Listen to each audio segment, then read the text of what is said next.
Hi, I wanted to do a quick video of an issue that I've had with my Weekend Warrior super light toy hauler. This is a 30 footer. It's a 2006. I've had it for, well, 13 years now. But you know, it's been a good fifth wheel. I haven't really had any issues with it other than the frame. I think the frames, I think they were Lippert frames that they put in a lot of these older toy haulers, and they're just insufficient. The problem that I'm having is the walls on you know, the outside walls are drooping. So if you come inside and you look at these wheel wells, here, I'll try to move over. And I apologize, this is my first video on YouTube, so I was just hoping it might help somebody. But if you were to hold a square up to these wheel wells, it's not going to be square. The walls on the outside here are sagging down on the floor. I don't know if you can see. That's, you know, that wheel well's tipping to the outside. And I think, like I say, a lot of these super lights, ultra lights, these earlier toy haulers have this issue. This is actually a lot better than it was because we've done some work to try to fix it. So let me just show you what we did.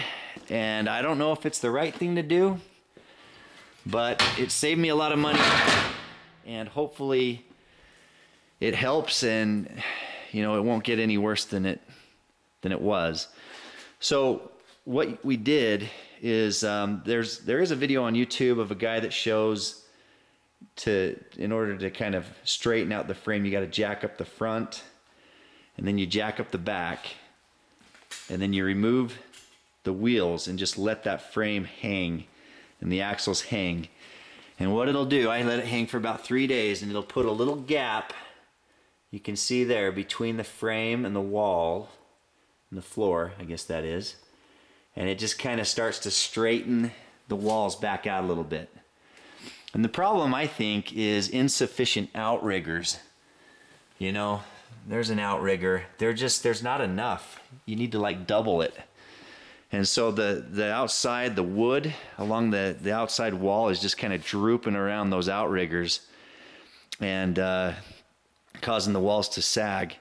So, you know, what we did, and I don't know if this is right, like I say, but hopefully it'll help someone out there, give you some ideas of maybe a way you can fix it.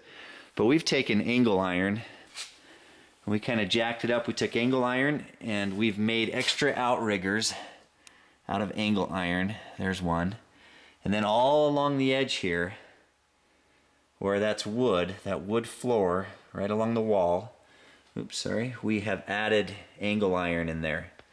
We've welded all that, so we've probably more than doubled the outriggers along here, and just tried to support it.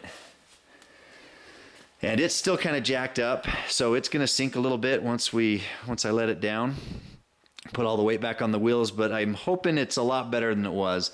And I think one of the major weaknesses is right along here, along where the axles are, the wheels. There's nothing there to support it. No outriggers, there's nothing to support that wall, and that's where you see the most droop. And so we've taken a piece of steel here and welded that onto the frame. And it just goes up, and it has some angle iron there to kind of hold this side wall up, right above the axles. And then, you know, we kept going along here past the stairs. And I don't know if you can see, but we've put angle iron in all along here on this edge and added, there's 3 more outriggers, oh, four right here. So we've more than doubled the number of outriggers and done that on both sides. It was a pain. It took about a day and a half. I have a friend that welds, and you know, it was a lot of work, but saved a ton of money over taking it to an RV shop. I'm hoping that this is gonna fix the issue, or at least keep it from getting worse. I mean, it's been a good trailer. I haven't had any issues because of the droop, the sagging walls, but eventually something's going to happen. So hopefully this just kind of prevents it from going any further, and I'm hoping that, you know, it might help someone out there that's maybe dealing with this, I couldn't find a whole lot of info out there on the web. There were some previous posts that people had done on RV forums and stuff, but you know, pictures had been removed. I really couldn't see what they had done to fix it. So this is my fix, and hopefully it'll give you some ideas and help you with any sagging walls issues that you might be having with your toy hauler. Thanks.